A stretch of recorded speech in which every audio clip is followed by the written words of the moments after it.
Guys, alam nyo ba, sobrang tuwang-tuwa namin ngayon. Hindi lang ako, for sure, yung mga Pilipino din nandito sa Spain na bago pa lang. Dahil may nilabas na bagong news. Big news to para sa amin kasi, ito, pakinggan nyo na lang yung nilabas ng MSM Legal Consulting na bagong news para sa mga bagong residente dito sa Spanya. To obtain legal residency in Spain, you need to be waiting for 3 years before you can present your application for arraigo social.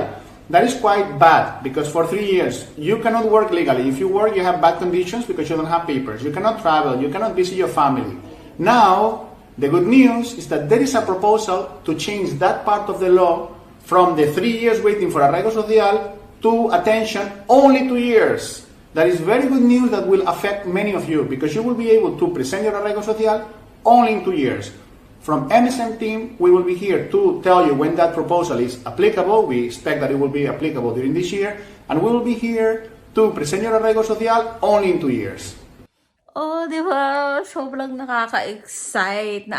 Hindi na namin kailangan maghintay ng 3 years kasi 2 years na lang yung kailangan.